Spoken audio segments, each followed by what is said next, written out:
छात्रों, Saraswati group of colleges की तरफ से संस्कृत विषय को लेकर के मैं डॉक्टर सूर्यभान मिश्रा हमारे पाठ्यक्रम में महाकवि भारवीकृत किरातार्जुनीयम प्रथम सर्ग, कौन सा ग्रंथ लिखा गया है? किरातार्जुनीयम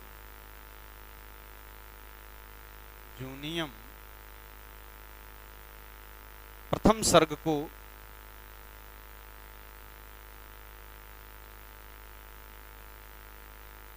लिया गया। यह महाकाव्य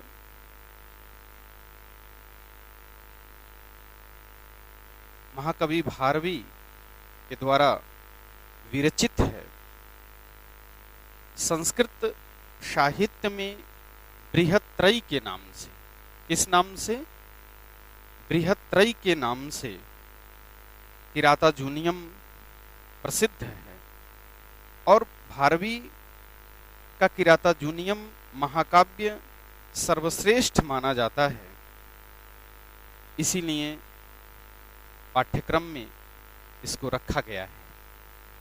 आज हम किरातार्जुनीयम महाकाव्य का शुभारंभ करेंगे।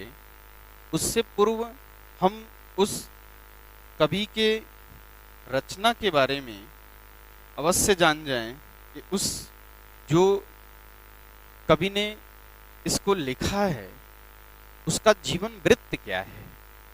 किसी भी काव्य को पढ़ने के पूर्व यह जानना आवश्यक होता है कि उस कवि का जीवन वृत्त क्या रहा है। तो आज हम इनके जीवन वृत्त के बारे में जानें। महाकवि भारवी का जीवन वृत्त संस्कृत साहित्य के विस्तृत वाङ्मय में, जो हमारा संस्कृत का साहित्य है उसके विस्तृत वाङ्मय में महाकवि भारवी का अत्यंत महत्वपूर्ण स्थान है। महाकवि भारवी, वस्तुतः भारवी शब्द का अर्थ क्या होता है? अर्थात सूर्य के प्रकार। कैसे हैं? भारवी, दो शब्द हैं, रवि सूर्य, भा प्रतीति प्रकार। भारवी संस्कृत के अलंकृत शैली के सर्वमान्य कवि और सर्वश्रेष्ठ काव्यकार हैं। इतना ही नहीं है, महाकवि भारवी अलंकृत शैली के सर्वमान्य कवि हैं और सर्वश्रेष्ठ काव्यकार हैं। महाकवि का जीवन वृत्त प्रायः अंधकाराच्छन्न है। हम जानते हैं कि हमारे जो विद्वान थे वह विद्वान अपने जीवन के बारे में बहुत कुछ नहीं बतलाते थे। चाहे हम भारवी को देखें, चाहे हम कालिदास को देखें, चाहे हम और भी बहुत सारे ऐसे ग्रंथकार हैं जिनके जीवन के बारे में बहुत विस्तृत हमें जानकारी नहीं है। उन्होंने अपने बारे में नहीं बताया है। जिस तरह से हमारा डेट ऑफ बर्थ, जिस तरह से हमारा DOB पता रहता है कि इस तारीख को, इस समय, इस दिन हम जन्म लिए हैं, वैसा हमारे कवियों का नहीं रहा है। वह कवि अपने विषय में बहुत कुछ बताना भी नहीं चाहा है।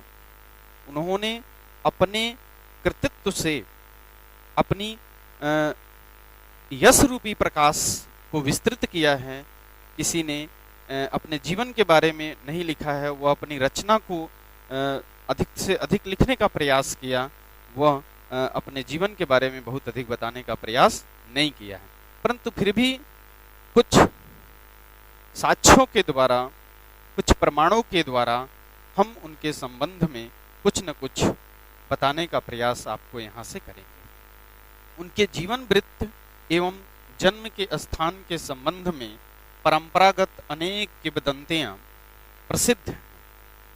एक जनुश्रुत के आधार पर उन्हें माना जाता है कि वह धारा नगरी का निवासी। इस नगरी के? धारा नगरी। धारा नगरी के निवासी हैं। यह अवंती सुंदरी में यह बतलाया गया है कि वह धारा नगरी के निवासी, और उनकी माता का नाम सुशीला, यहाँ नीचे, और पिता का नाम श्रीधर। उनकी माता का नाम सुशीला और पिता का नाम श्रीधर बताया गया है। अगर एक चीज हम यहाँ से देखना चाहें तो इस कवि के बारे में हम थोड़ी सी जानकारी आपको और देंगे, पहले हम इसे देख लेते हैं। और इनकी पत्नी का नाम रसिका, उनका विवाह इनके साथ हुआ था। इनके संबंध में कहा जाता है कि इनका प्रारंभिक जीवन निर्धनतापूर्ण होने से कष्टमय व्यतीत हुआ था। प्राचीन समय में गरीबी अत्यधिक थी, उसमें भारवी भी पिस रहे थे। एक दिन ये राजा का आश्रय ढूंढने के लिए निकले तो रास्ते में एक सुंदर सरोवर मिला, वहीं पे ये विश्राम करने लगे और वहीं पे उन्होंने निम्नलिखित श्लोक की रचना की। सहसा न विदधित क्रियाम विवेक, जो यह लाइन आपको दिख रही है, सहसा न विदधित क्रियाम विवेक, दिख रहा है ना, परमा पदाम पदम वृणुते ही विमृत्स्य कारिणीम गुण लुब्ध्वा स्वयमेव संपदः। गुण लुब्ध्वा स्वयमेव संपदः, यह दूसरे सर्ग का 30वां श्लोक है। अर्थात जब वह वहां बैठे बैठे इसकी रचना किए तो उनको इसका जो अर्थ हुआ वह यह हुआ कि एकाएक बिना विचारे कोई काम हमें नहीं करना चाहिए। यानी बिना विचारे जो काम करता है वह परम आपत्ति का कारण होता है। यदि बिना विचारे हम कोई काम करते हैं तो वह क्या करता है, वह परम आपत्ति का कारण बनता है, क्योंकि गुण की जो लोभी हैं वह संपत्तियां विवेकशील पुरुष का स्वयं वर्ण करते हैं। वो क्या करते हैं, गुण की जो लोभी संपत्तियां हैं वो विवेकशील पुरुष का स्वयं आचरण करते हैं। अब यहाँ हम इनको यदि महाकवि भारवी का सामान्य परिचय एक दृष्टि में देखना चाहें तो हम देख सकते हैं। यहाँ अलग से आपको हम इसको दिखा दे रहे हैं कि इनका अगर वास्तविक नाम पूछे कि इनका वास्तविक नाम क्या है, तो आप वास्तविक नाम के रूप में क्या देंगे, वास्तविक नाम के रूप में आप इनका दामोदर लिखेंगे। क्या लिखेंगे, इसको आप नोट कर लें, दामोदर। वास्तविक नाम के रूप में इनका नाम दामोदर रहा। और इनकी उपाधि की यदि बात करें तो उपाधि आत्रपत्र भारवी। क्या है, आत्रपत्र, आतपत्र है, आतपत्र भारवी, इनकी यह क्या है, उपाधि है। आतपत्र भारवी उपाधि है। पिता का नाम श्रीधर भी हमने देखा ही, इनकी माता का नाम सुशीला और पत्नी का नाम रसिकवती या रसिका, आप अभी इसमें देख ही लिए हैं। समय की यदि बात करें तो समय की चर्चा भी हम आगे करेंगे। गोत्र की बात करें तो कुशिक गोत्र है। गोत्र इनका कौन सा है, कुशिक गोत्र कौन सा है, कुशिक गोत्र के यह माने जाते हैं। और उपासक किसके थे, शिव के। उपासना इन्होंने किसकी की है, उपासक हैं शिव के, या शिव भगवान के उपासक, शिव के उपासक। जन्म स्थान दक्षिण भारत का अचलपुर। यदि इनके जन्म स्थान की बात करें तो दक्षिण भारत का अचलपुर, क्या कर लेंगे, दक्षिण भारत का अचलपुर ग्राम में इनका जन्म हुआ है। यह एक नजर में है। और इनकी जो पितृत्व है वह एकमात्र ग्रंथ है। कौन सा, यही जो हम ग्रंथ इस साल पढ़ रहे हैं, किरातार्जुनीयम। यह इनका क्या है, ग्रंथ है, किरातार्जुनीयम। एकमात्र यह ग्रंथ है, किरातार्जुनीयम। जो नियम। अब इसके आगे और हम देखते हैं, राजा विष्णुवर्धन शिकार खेलने के लिए वहां आए थे। जब उन्होंने उक्त श्लोक को सुना तो भारवी को अपने दरबार में आने के लिए कहा। जो अभी आपने इस श्लोक को सुना है, जो श्लोक अभी हमने आपको बताया, सहसा न विदधीत क्रियाम विवेकः परमा पदाम पदम विरुणुते ही विमृश्य कारिणीम गुण लुब्ध्वा स्वयमेव संपतः। जब इसको विष्णुवर्धन ने सुना तो विष्णुवर्धन इस श्लोक को सुनते ही भारवी को अपने दरबार में आने के लिए कह दिया कि आप हमारे दरबार में आए। भारवी जब दरबार में पहुंचे तो दरबारियों ने उन्हें भीतर जाने से मना कर दिया। इधर राजा ने उक्त श्लोक को लिख करके अपने शयन कक्ष में खूंटी पर टांग दिया। एक दिन राजा की पत्नी अपने पुत्र के साथ चारपाई पर लेटी हुई थी।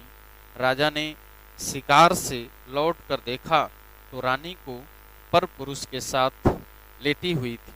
समझकर क्रोध से उन्हें मारना चाहा। सहसा उसकी जो दृष्टि है वह उस श्लोक पर गई और उन्हें मारने से रुक गया। क्योंकि हमने क्या कहा कि हम कोई कार्य करने जा रहे हैं ना, तो उसका एक बार क्या करें, विचार करें। राजा ने सोचा कि यदि यह श्लोक न होता तो आज मैं अपनी पत्नी और पुत्र दोनों को क्या करता, मार डालता। अतः राजा ने उस पंडित को बुलवा करके अपने दरबार में ससम्मान रख लिया। किसको, इन्हीं को, किनको, भारवी को। क्योंकि भारवी की ही वह लिखित सूक्त थी, वह रचना था, जिसको पढ़ने के बाद उसको लगा कि अरे हमें तो ऐसा नहीं करना है, हमें कोई भी कार्य करने से पहले एक बार अवश्य हमको क्या करना है, सोच लेना है। यानी एकाएक जो बिना विचारे कोई काम हमको नहीं करना चाहिए। बिना विचारे काम करना परम आपत्ति का कारण होता है। क्योंकि गुण की जो लोभी संपत्तियां हैं वह विवेकशील पुरुष का स्वयं वर्ण करते हैं, ऐसा जानने के बाद। भारवी एक उच्च कोटि के विद्वान थे। उनके वैदुष्य का पंडित समाज में बड़ा सम्मान था। अब मुख्य रूप से यदि हम भारवी के समय की बात करें कि भारवी का समय क्या रहा, भारवी को हम किस काल के रूप में मानेंगे। अगर कहीं परीक्षाओं में पूछना कि भारवी किस क्या समय क्या है, उत्तरार्ध के हैं कि पूर्वार्ध के हैं, किस शताब्दी के हैं, तो इसके लिए महाकवि कालिदास एवं अश्वघोष के बाद, इसके बाद कालिदास के बाद और अश्वघोष के बाद, कालिदास के बाद और अश्वघोष के बाद यह तीसरे ऐसे कवि हैं जिन्होंने अपने एक कृति से इतनी बड़ी प्रसिद्धि को प्राप्त किया है। प्राचीन कालीन कवियों की यह विशेषता रही है कि उन्होंने अपने विषय में कोई उल्लेख हमको नहीं दिया है, कोई उल्लेख हमको नहीं बताया है। केवल अंतः साक्ष्य और वाह साक्ष्यों के आधार पे यत्किंचित जानकारी मिल सकी है। इनकी स्थिति काल के संबंध में कोई निश्चित प्रमाण भी हमको मिल नहीं पाता है कि क्या इनका समय रहा है, कितना ईस्वी में यह जन्म लिए हैं, दक्षिण के कहाँ पर इनका जन्म हुआ है। उन सारे स्थानों को एक अंतः साक्ष्य और वाह साक्ष्य के द्वारा ही हम प्रस्तुत कर पाते हैं। देखा जाए तो 550 से लेकर 650, कितने से हैं, 550 से लेकर के 650, यानी छठी शताब्दी का पूर्वार्ध और छठी शताब्दी का उत्तरार्ध और 7वीं शताब्दी का पूर्वार्ध, ऐसा माना जा सकता है। यह जो इनका 556 कहीं कहीं लिखा हुआ मिलता है, 634 भी लिखा मिलता है। इससे यह भी ज्ञात होता है कि भारवी एक उच्च कोटि के कवि के रूप में प्रसिद्ध हो चुके थे और इस आधार पर भारवी का 6ठ शताब्दी का उत्तरार्ध माना जा सकता है। कौन सा, 6ठ शताब्दी का उत्तरार्ध, 6ठ शताब्दी का उत्तरार्ध को हम मान सकते हैं कि इनका जन्म यानी 550 से लेकर के 650 ईस्वी ईसा पूर्व के बीच में इनका जन्म हम मानते हैं। बहुत सारे एहुल पे भी इनका यह रचना दिखाया गया है कि किस प्रकार से महाकवि भारवी का जन्म को यदि देखा जाए तो बहुत सारे एहोल पे भी वह देखने को मिलते हैं। चालुक्य वंशी नरेश पुलकेशी द्वितीय का समय भी माना जाता है।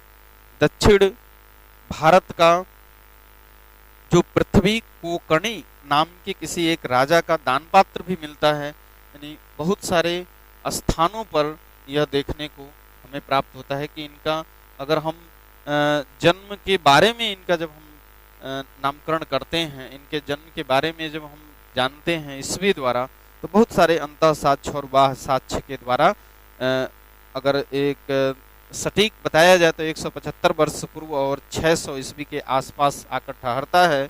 और इस आधार पर भारवी का समय इससे पूर्व अर्थात 6ठ शताब्दी का उत्तरार्ध मान लिया जाए तो सटीक होगा कि 6ठ शताब्दी के उत्तरार्ध में महाकवि भारवी रहे हैं। और यह एक ऐसे कवि रहे हैं जो मात्र अपनी एक रचना से प्रसिद्धि को प्राप्त किए हैं। इनकी रचना मात्र एक है और उसी के द्वारा इनको प्रसिद्धि मिली है, किरातार्जुनीयम। और किरातार्जुनीयम में 6 प्रत्यय हैं। किरातार्जुनीयम में यदि कभी प्रत्यय आपसे पूछे तो किरातार्जुनीयम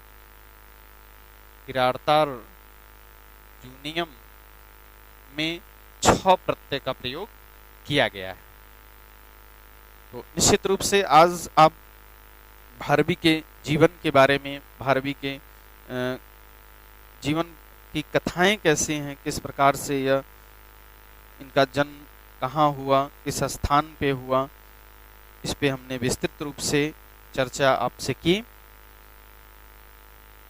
इसके बाद अब हम अगले क्लास में इनके अर्थगौरव के बारे में आपसे परिचर्चा करेंगे। अर्थगौरव के बारे में आपको बताएंगे, क्योंकि यहाँ से प्रश्न एक बनता जरूर है परीक्षा में। जैसे व्यक्तित्व कृतित्व पे, काव्य कला पे, अर्थगौरवता पे, अर्थगौरव के लिए भारवी प्रसिद्ध हैं, तो भारवी अर्थगौरव पे भी प्रश्न परीक्षाओं में निश्चित रूप से पूछ लेता है।